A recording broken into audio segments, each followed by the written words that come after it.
This is Coffee with God, and I am Father Jose. Let us begin this day with the Word of God and a short reflection. A reading from the book of Acts, chapter 22, verses 3 to 16. Passage taken from the Message version of the Bible. He continued, I am a good Jew, born in Tarsus, in the province of Cilicia, but educated here in Jerusalem, under the exacting eye of Rabbi Gamaliel, thoroughly instructed in our religious traditions, and I have always been passionately on God's side, just as you are right now. I went after anyone connecting with this way, wanted them with all my might, ready to kill for God. I rounded up men and women, right and left, and had them thrown in prison. You can ask chief priests or anyone in the high council to verify this. They all knew me well. Then I went off to our brothers in Damascus, armed with official documents authorizing me to hunt down the followers of Jesus there, arrest them, and bring them back to Jerusalem sentencing.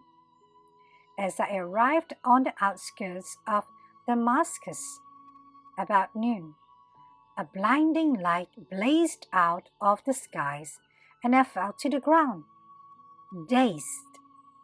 I heard a voice, Saul, Saul, why are you out to get me? Who are you, Master? I asked. He said, I am Jesus the Nazarene, the one you are hunting down. My companions saw the light, but they didn't hear the conversation. Then I said, What do I do now, Master? He said, Get to your feet and enter Damascus. There you'll be taught everything that had set out for you to do.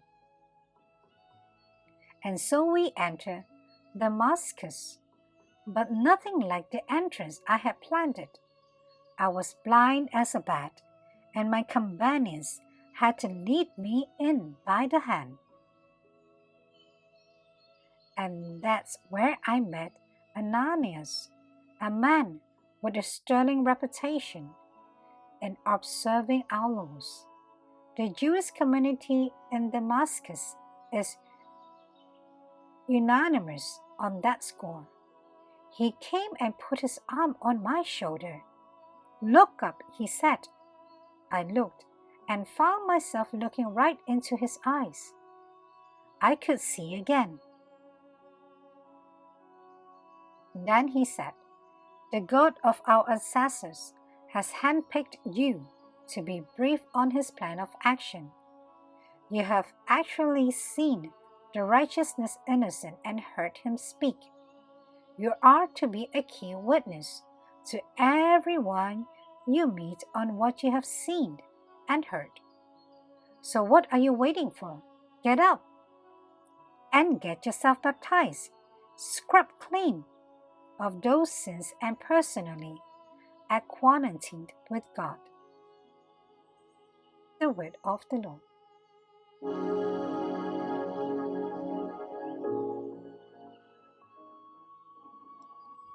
Reflections on the Acts of the Apostles, chapter 22, verses 3 to 16.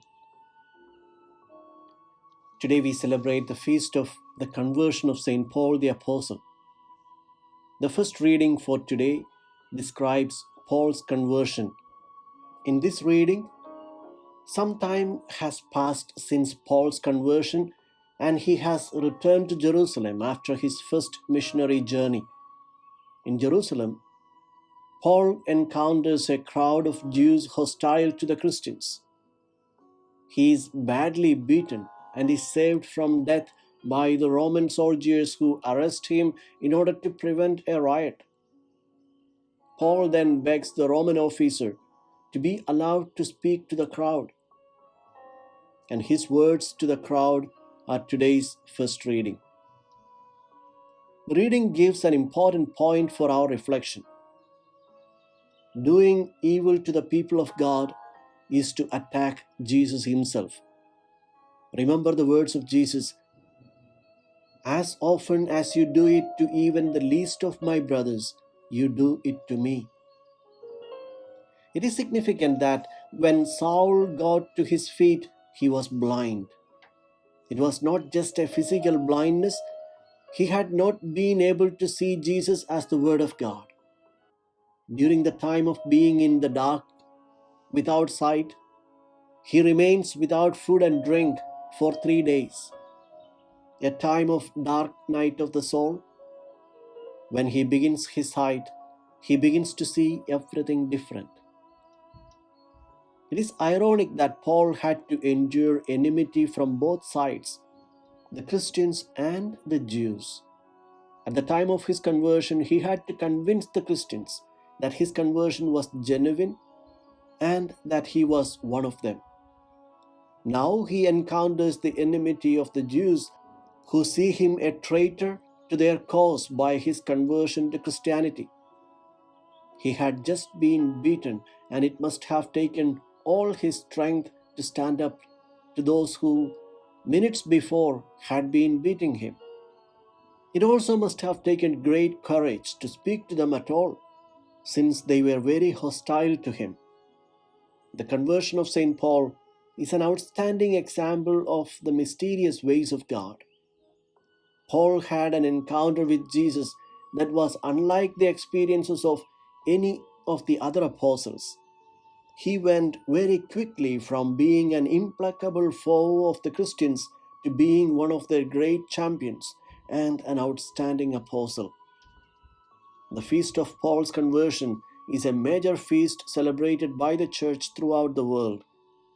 Conversion is not something that only happens once in a lifetime. It can happen to us several times in the course of our life.